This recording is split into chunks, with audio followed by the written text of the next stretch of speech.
Hey everybody, I'm Jen, And I'm Tammy. and they call us Woo. Welcome back, everybody. Today is a beautiful day. We are starting season two Woohoo! of our podcast, which is so exciting that we've been doing this for so long. I'm Right? so excited. I I was know. like, holy Hannah, it's been a year?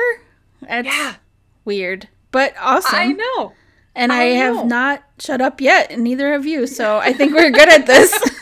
Well, I shut up sometimes, just not a lot.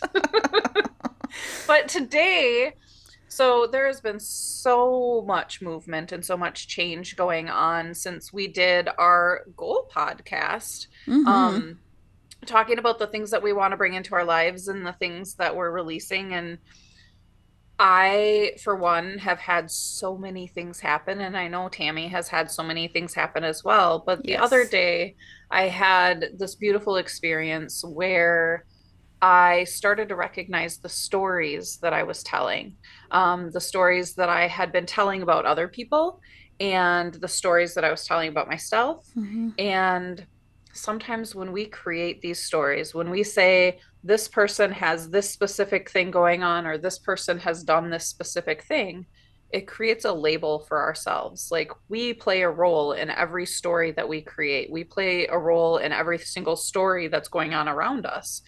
And I started recognizing that some of the stories that I created when I was a kid have really affected the labels that I've placed on myself. So I thought it would be awesome for us to talk about those stories that we create and the roles that we play in those stories today. So I'll just kind of start with how this came up. I was at a funeral for my family. I went back home and was interacting with a lot of my family members, interacting with a lot of people that I don't necessarily see all the time. But I started thinking about as I was interacting with people who are so loving and so kind and show so many different emotions, how um, they have changed over the years. And like I had a pretty good relationship with my uncles growing up, and I saw their hearts and I saw their energy and I saw the kindness and the love that they showed to us. And then as years went on, I saw like the emotions that came in and the trauma that came in. And Mm-hmm. I saw people around me, because I was looking at a lot of people too, but I saw people around me that had started bringing alcohol in to dim those emotions and to dim the way that they were interacting with the world. And so I created this story, um, because I've had a lot of people with alcohol issues in my periphery around me growing up and as I got older. Same. And I, yeah, I started to witness the story that I had been creating about all these different people. Luckily, I got to interact with one of them about these stories, but um, what I was noticing was I created the story of how their alcoholism was doing certain things, or their um, how interacting with their own emotions was creating this story. And I started witnessing that I played a role in that story, and the role that I was playing was, oh, I have to be the person who's there to worry about them. I have to be Mm-hmm. the person who has to say these specific things or do these certain things to care for them. And so by placing a story on somebody else, I was also placing the story on me that I was stuck in this weird role, um, and constantly had to be in this worry space or this caretaking space. And so I really, like, it hit me really hard. I sat drinking my morning cacao, doing my morning ceremony, just bawling in my hotel room while I was up in Minnesota. I was supposed to leave at like 4 o'clock in the morning. And I didn't end up leaving until like 6:30 in the morning because I was crying for so long trying to process all of these things Wow. and look at these stories. And it was just this beautiful recognition of every time we create a story, every time we place a label on somebody else or tell a story about somebody else, we're Mm-hmm. also unintentionally telling a story about ourselves. We are, and we're setting the And tone for how we're interacting with those yeah, people. yeah, and the rest of the world. Mm-hmm. So like I said, I thought it would be a good thing to talk about those stories. So, Tammy, are there any stories that you can think of off the top of your head that you've been creating, telling? Absolutely. I know when we started chatting about this, because we like to kind of chat about different subjects that we might want to talk about, what feels timely. This one really resonated with me too. And in this period, like you said, we just talked about goals. We talked about how we want the rest of this to roll out. I have had huge amounts of old trauma, old stories, old everything that I've been processing through. I know we talked in one of our episodes in the last season too about this feeling that everyone we know is getting around this right now too. But that was a different way to look at it that I really appreciated, because I certainly have alcoholism in my family as well. And it's interesting, as we were talking about all of this, I've done a lot of processing around it. My father was not an alcoholic my entire childhood.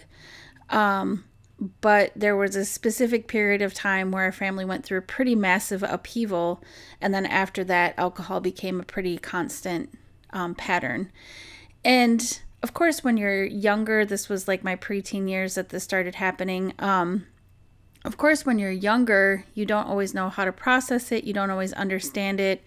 To you, it's just like, well, there's this parent who just doesn't have their shit together. Excuse my French, like what's going on, and it's you, especially as a teen, you might be angry, whatever the case may be. But as I shifted into adulthood, and especially as I started to really process this more connected spiritual side of myself that was able to release any guilt or attachment and just look at it from an outside perspective, I was able to see more how it had nothing to do with me, really. And it was everything to do with a man who I honestly very much admire, who's extremely intelligent, who's extremely sensitive and loving and caring, who has had these things in his life that he has felt like he can't process. And so this was a tool for him to be able to kind of calm the chaos. And it became something that he needed to, or he feels like he needs. And so interestingly enough, I can feel very much like I can talk about that now, where it feels different. It's not like I can't believe you've done this to everybody type of feeling. It's really more like, you're such a beautiful human, and I really wish for you that at some point you'll be able to accept that and not feel like you have to punish yourself the rest of your life. Yeah. And it still, though, feels strange. So we were talking about how I still don't always feel super comfortable saying, like, my father is an alcoholic. There was a period of time where I felt very comfortable with that, but now I think it has a lot more to do with what you were talking about, because excuse me, it does put you into a role. So if that's what's in my head when I'm going to interact with my family, there's a very specific role I'm playing in that. If that's what's in my head when I'm talking to someone else, they have all of a sudden made up all of these stories about being a child of an alcoholic and what, that must have looked like. I'm in a totally different place, but they might not know that. And then it puts you into a different, you're right, a different role. It kind of, it sticks you somewhere that you don't necessarily want to be stuck.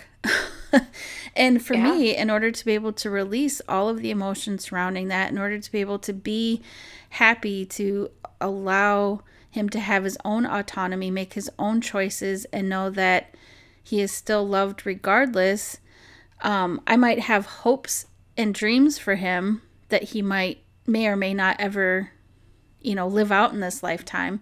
But in order to be able to process it for me, I can't be stuck there. I can't be stuck as the child of an alcoholic. I can't be stuck as this is, it makes him very one dimensional, but then it makes me very one dimensional too. And that's Yeah. not how this is going for me. And Yeah. I loved Yeah. the way you put that because I'm like, yeah, especially when it's family. It's like I've been recognizing that more and more that when you get together with family, sometimes those patterns of behavior, it's like you just immediately have this role to fill. And how Yeah. often do we allow ourselves to let these family members be something else?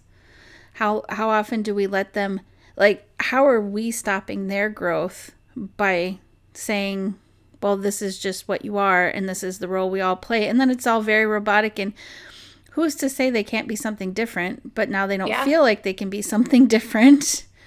Yeah. And that's not necessarily just even in the terms of alcoholism or whatever. It's in the terms of even you think like, oh, like my mom is a lovely, very caring human being, but putting her in the box of this is what she always does, this is how she cares for herself, this is how she cares for her family, these are her limitations.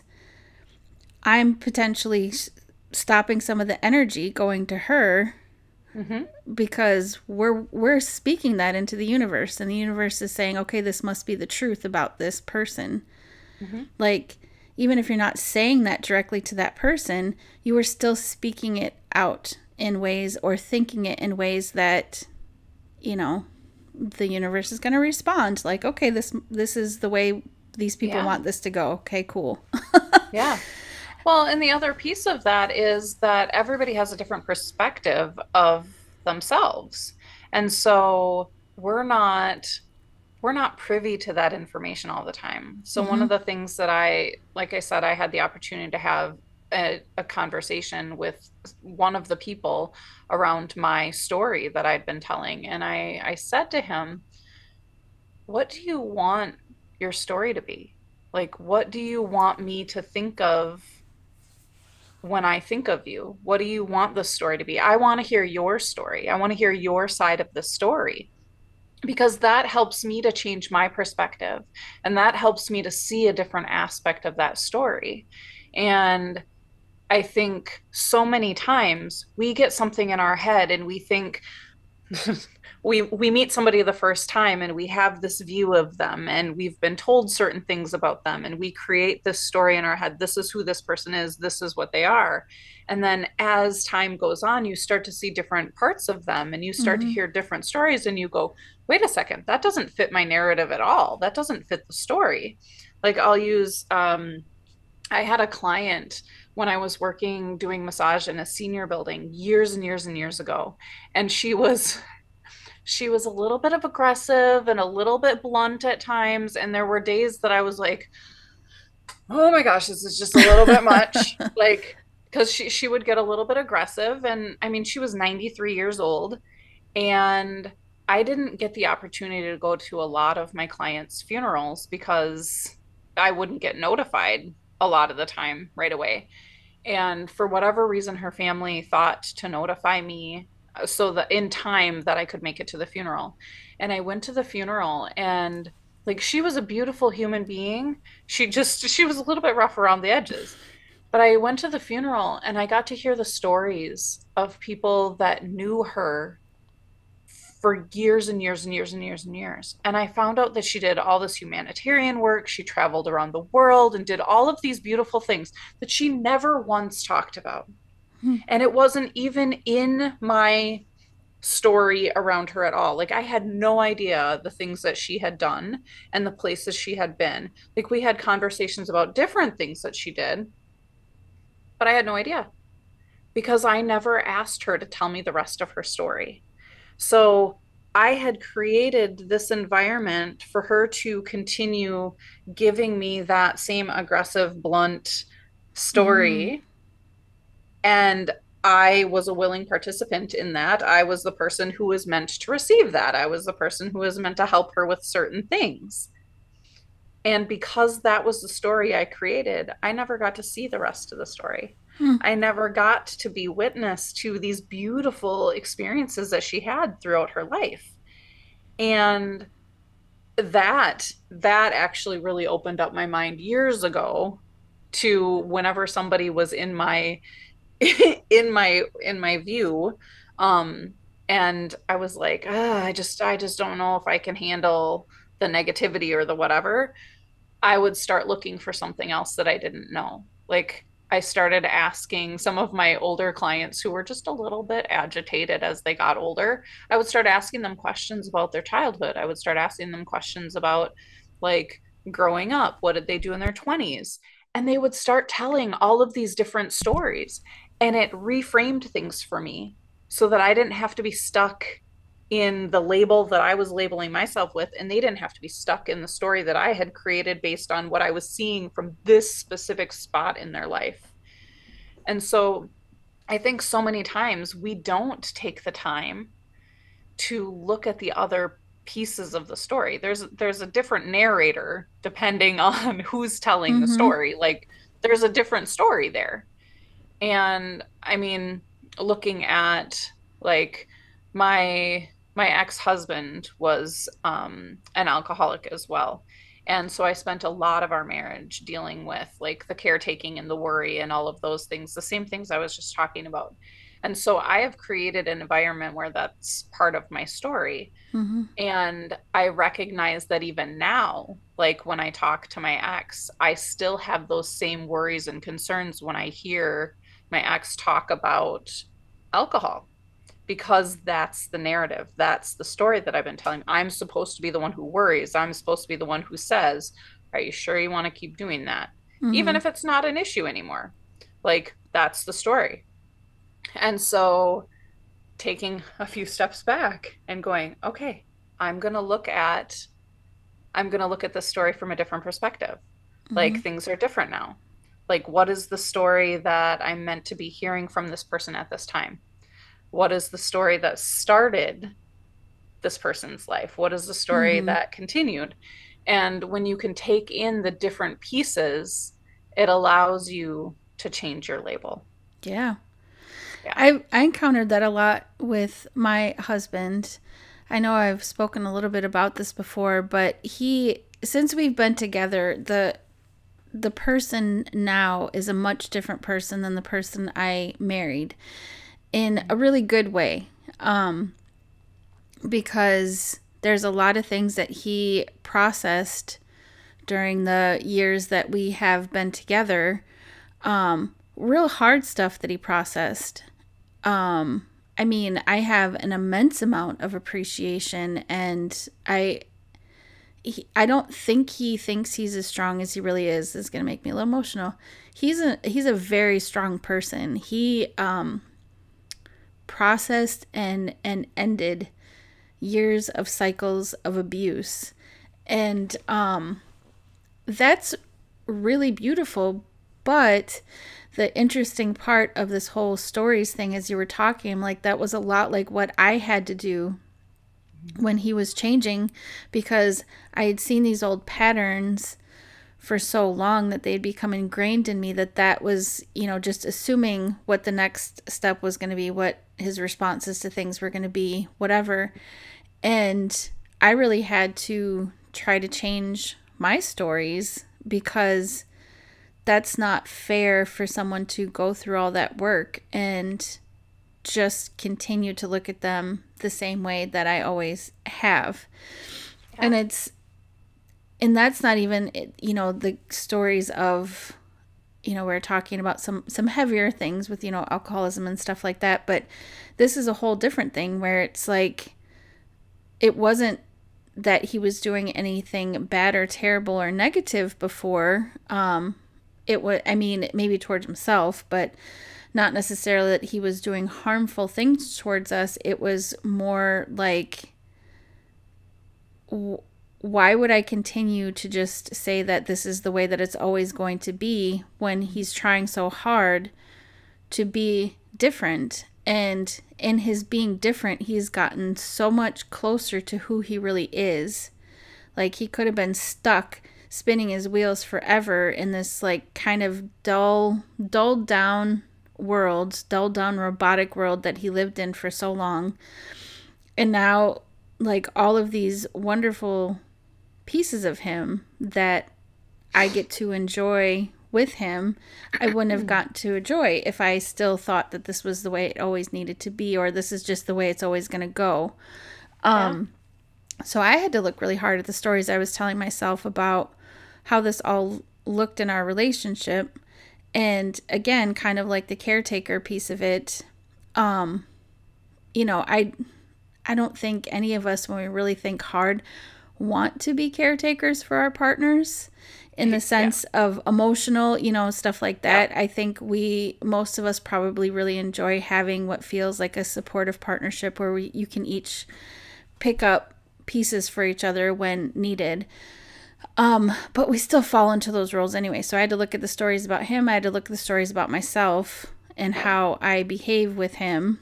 Like you Hmm. said, stories about him were creating roles for me.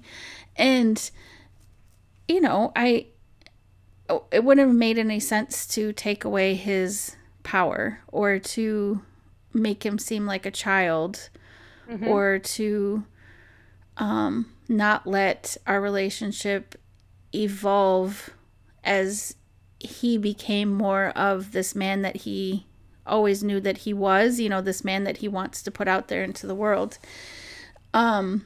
So it's not necessarily always just even like the negative. Like I was talking earlier about my mom, because as we talk about it, I'm like, yeah, I certainly tell stories about how my mom will react to things too. And I feel like families are a big blind spot, right? Like, I think humans Yeah. are fascinating, and I'm always willing to listen to all different sides of people's stories. I love hearing people's stories. People tend to tell me all types of things that Hmm. really make me believe, not just believe, but really make me impressed with how multidimensional we Yeah. all are. But families tend to be kind of a blind spot where it's Yeah. like you just get into this routine of this is the way it is. Yeah. So that's a point that I think I'm going to take with me, to be really aware of what stories I'm telling around what's possible for any of them. Is Yeah. I love them. I want them all to be able to be as happy and, successful in whatever they want to do in life. Am I Hmm. stopping them by telling these stories? Maybe that's part of it. Well, and so another thing that I've been thinking about, because this has come up a lot lately. So some of the stories that I've told about myself for years, like with all of my woo-woo-ness and the story that was created when I was young, that I was weird or that I was going to hell or that I was a liar, or all of these things that came into my story as a child, those created a role for me too. It was other people's story that they were putting on me that I chose to adopt as part of my story, and I Mm-hmm. chose to take a role in. And as I've been sloughing off all of this stuff in the last few months, um, it's like simple things would come up. Like my fiance asked me the other day, he said, "Oh, I didn't know that you went out and had drinks with your friends, because I don't drink very often and Mm-hmm. he doesn't drink. And so I just don't drink at home. Like, so when I go up to visit family or visit friends, every once in a while I'll have a drink." And he's like, "Oh, I didn't know that." And because of the stories that I've been told and because of the beliefs that I have, my brain went to, "Oh, he thinks you're lying." And so it was Mm-hmm. like, because of the stories that I believed from other people, and because other people believe that I lie about spiritual gifts and have called me a liar or called me whatever names, like I spun that story and I spun my role and I went in this weird triggered cycle thing. Mm-hmm. And luckily my fiance is who he is, and we had a conversation and it was like, whoa, what where did this come from? But it's like the stories and the labels that we have from certain relationships, they carry over. Mm-hmm. They carry over into other stories.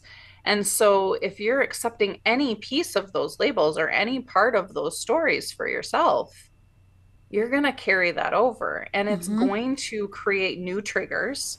It's going to create new stories for you that aren't real. Like, that wasn't part of what he was saying. That's not part of what the conversation was.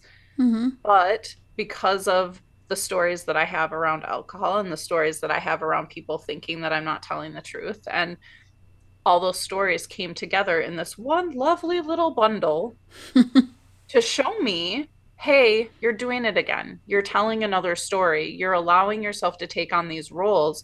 You're allowing yourself to take on roles that you think other people have you placed in. And it gave me another opportunity to look at it.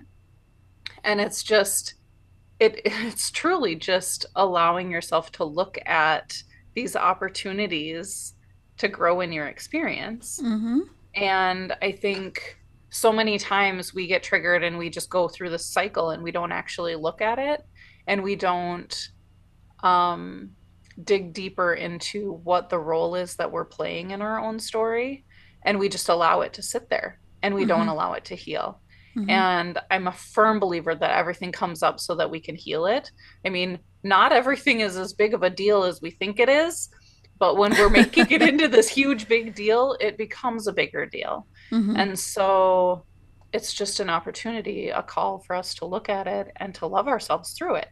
Yeah. So I would love to urge everybody that's listening to sit down and look at the stories that they've been creating around themselves. Like, truly look at the story that you have about your spouse, the story that you have about your friends, the story that you have about your family members, and then look at the story that you have about yourself.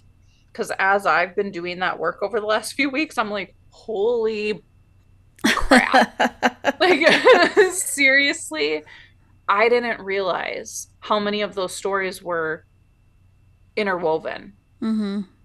And it has really kind of screwed up my perception of who I am and who other people think I am. Because I think that people think I'm something that I am not. And I think that people hold beliefs and have stories about me that aren't their stories at all. They're stories that I've Mm-hmm. continued to perpetuate. And until I'm ready to look at them, I can't heal them. And Yeah. so it's important to look at our stories. I think that's part of the whole process of what everything that's coming up so rapid fire for people right now. And I feel like with some of the work I've done, I'm really coming out on the other side of some of that stuff, and I can honestly say that this is the the best, most excited, most lit up I've been in a long time about Mm-hmm. all of these opportunities that are presenting themselves to me. But I am doing another round of hypnosis right now. And Mm-hmm. interestingly enough, it started with this financial mindset piece and it unraveled all of these other things that I didn't know were attached to it. Mm-hmm. But you were talking about some of these stories. In some of the regressions I've done, which I'd love to talk about in another episode, went into past lives. And there is a very specific story that I have been part of for a very, very long time, which involved martyrdom, really. And there was a usefulness and a purpose for it at that point. But I had just this huge revelation of information that was basically like, this is not the way that you need to continue to go now. Those contracts are done. This is done. And there's a different path that you're taking now. And that was a big eye-opening revelation for me, and how because I have this innate ability to be able to stand up in the face of really icky stuff Mm-hmm. and still be bold.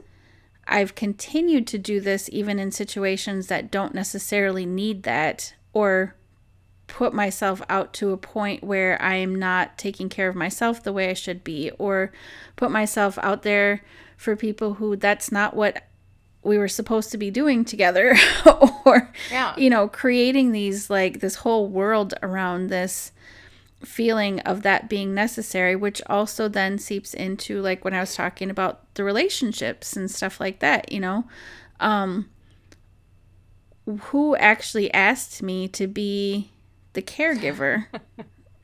Nobody. I did that. Yep. Yep. And whether or not it came from old patterns, there's always a point in your life that you can sit and look at it, and then you can decide what you want to do with that. Do you want to continue to that role? Does that role feel good? Or is there something different that you're being called to do? And let me tell you, when I've started to process the different thing that I'm supposed to be doing right now and releasing some of that, it feels really good. Like it's starting to feel like things are falling into my lap that I wouldn't have suspected. And it's really interesting when you actually take the time to look at that and feel like what feels the most true for you, what feels the most aligned for you, what feels like this actually is part of your purpose or intention or what you want to do. And it's not easy work necessarily, but it's totally worth it. Yep. It's totally worth it. I mean, I can't tell you how many times recently I've just been just like excited, like I can't believe this is the life I get, like this is amazing. And it's just a good feeling to really look at those stories about yourself and, like you said, about the people around you, and figure out how they all play into each other and how we can all help. We can help each other rise up together. We can help each other get through this together. And maybe part of our role doesn't have to be a sit down and have a conversation about how can I help you. Maybe part of our role is, let me reframe my stories about you and Yep. interact with you in a different way. And who knows what that's going to open up for somebody else. Yeah. I Yeah. mean, it's just a beautiful collaboration of energy that we get to be part of. Yeah. Yeah. Well, so you say when you reframe yours, the interaction with those people might be different. So I was talking about that client of mine that she she was blunt and a little bit rough around the edges. So when I started recognizing that I was getting a little bit ramped up, like, oh gosh, it's going to be this negative thing, and I was recognizing that I was struggling to actually be in service to her because I was so like, oh my gosh, she's so Mm-hmm. negative Mm-hmm. sometimes. And so I started intentionally going into sessions. And this was, of course, before her funeral. So I was starting to do this work before that. Um, I started to look at, okay, I'm going to give gratitude and I'm going to be grateful that she is here trusting me with her care. And I started trying to reframe that for myself and tell a new story. Mm-hmm. And the days that I could get myself in that space, our interaction was so different. It was so different because I was giving her space to tell me what she needed, but then I was also giving her fully my care and my attention and my love and my gratitude.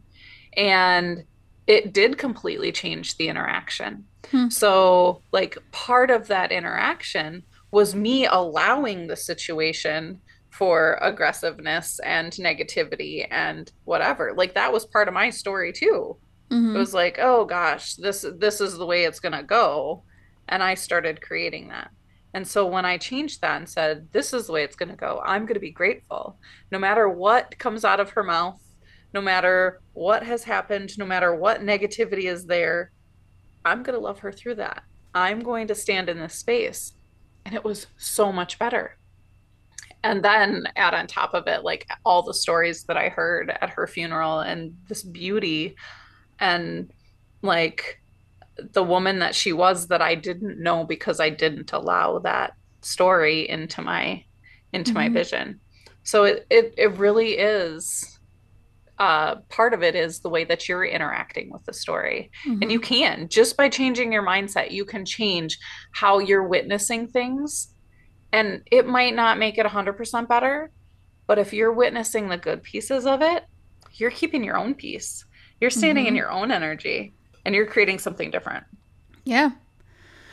Yeah, it's like I've been reading a lot or listening to audiobooks and stuff around some of this work. And one of the ones I'm listening to right now talks a lot about quantum physics and just living life. I mean, some of it is the financial mindset piece, some of it is just living life. And it talks a lot about the way that you view things. If you really understand how everything works, you don't necessarily have to be attached in the same way. You can view things from a different perspective. And that outside perspective usually is a lot more peaceful. It's a perspective that's going to allow you to let things happen. Because oftentimes, especially if you're a very caring person, I've said this many times before, caring can turn into control. And that anytime we're in that space of needing to control everything, it doesn't feel good. It doesn't feel good for us. It doesn't feel good for anyone around us. But being able to, like you said, change your change your perspective. If you are really looking at it from an outside, a little bit more neutral perspective of, oh, let me actually pick this up and look at it from all angles, all of a sudden, it doesn't feel like you need to control anything. And it feels like you are allowing the others to be free to share whatever it is that they want to share. And that's got to feel better. I don't know if your client ever mentioned it, but I'm sure there was probably a feeling somewhere that felt better for the client too, because oh, I'm sure she was probably told those stories many, many times over, however long it had been since she had been in that space of, and oftentimes especially in the US, seniors are in environments where they're maybe really isolated. They don't get as much interaction with their family. If there's dementia or other, issues that come up, sometimes that does come out as aggression or anger or whatever. Yes. But it's not like they're trying to do it. They don't want to feel that way. No. And that's a really cool gift to be able to allow somebody to show someone a different side of themselves. So that's really cool that you were able to do that and feel better yourself. And I'm sure in some capacity, your client felt better too. Well, yeah, and I stopped calling myself an asshole for being such a jerk every time. I was like, oh my gosh, this is going to be a negative session. Like I felt really bad about it because I was like, no, that's not a cool way to no, I love working on my clients. I love being in space with people. But there were moments that I was like, oh my gosh, you're such an asshat. Why are you why are you being such a jerk about this? This is just her experience. She's in pain. She's whatever. And I think that's the other thing is we start telling ourselves these other stories, like beating ourselves up or tooting our own horn. There's so many different stories we could be telling ourselves. And for me, it was that guilt and being a jerk and being whatever for not interacting the appropriate way, whatever the heck the appropriate way is to interact with that. And it really is just looking at every single role and every single label that you've been given.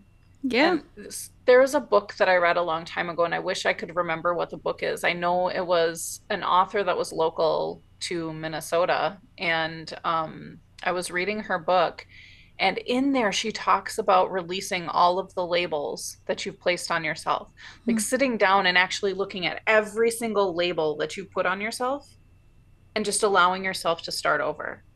So if you're a mom, if you're a working woman, that might sound weird. If you're a female entrepreneur or if you're whatever label it is that you've placed on yourself. And we put so many labels, we try to categorize ourselves and just erase all of those labels and just see who you are as a soul. Who are you? And just also allow yourself to be. What's your potential for all of the things that you are missing because you think that this is the one role that you need to be? We're not one dimensional, but we make ourselves that way sometimes. Yeah. And that those stories can certainly create a whole set of interactions that is not necessarily what our soul actually wants or what our soul actually can accomplish. And understanding that really, I mean, the universe is infinitely abundant. So whatever it is that you tell yourself, that is what you're going to continue to receive. So who knows what amazing things are available for you if you stop telling yourself that story. Who knows what amazing things are available for the people in your life if you stop telling the stories about them. Yeah. You don't know until you stop. Yeah. Well, and I'm recognizing like the stories that we tell ourselves about words too. Like looking at my interaction with that last few sentences. Like the words that you use and the labels that you have about certain words or certain statements, that also shapes the way that you're interacting with the world. Mm-hmm. And I recognize these things. That crap still comes out of my mouth, and then I'm like, wait, what did I just say? But it's taking a step back and saying, okay, like, what is the story that I have around this? What is my interaction with this? Mm-hmm. And making not necessarily a correction, but a noticing and shifting focus. Yeah. So it's okay to make mistakes. It's okay to create stories and then rewrite them. Yes. And it is okay that these stories are a thing that we currently do. This is just about observing and allowing, like you said, rewriting things a little bit if you feel like that's the thing that you should be doing, to really allow yourself and others to be able to thrive. Yeah. Well, this was a great subject to talk about. And we've kind of discussed how we want season 2 to go. And we think that this might be a really good one to revisit throughout the season. You know, catch up a little bit on how we are reframing our own stories around the people around us. Maybe as people share more with us some of the stuff that's been happening in their lives, we can share some of that too. Yeah. So, everybody, think about your stories. Think about where you want to rewrite. Write them down, erase, cross things out, write new words, whatever feels right to you. Because we're here walking the story with you. Yes, changing our labels, changing our words. So, yeah.